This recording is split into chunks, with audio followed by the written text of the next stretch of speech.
If true, then Detective Comics has officially done it.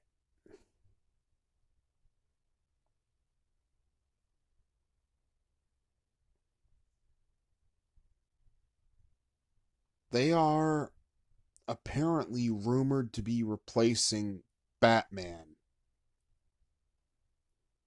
Batman, the Caped Crusader,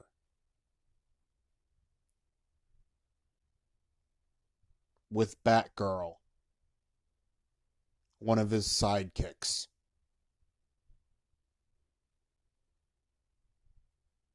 Seriously?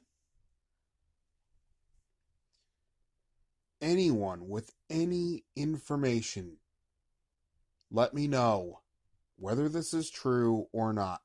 Because if this is true, it's strike three. I have nothing against having Batgirl have her own series, if it's done well.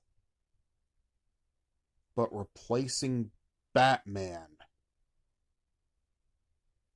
the legend,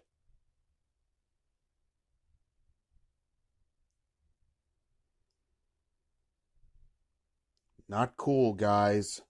Not cool. Later.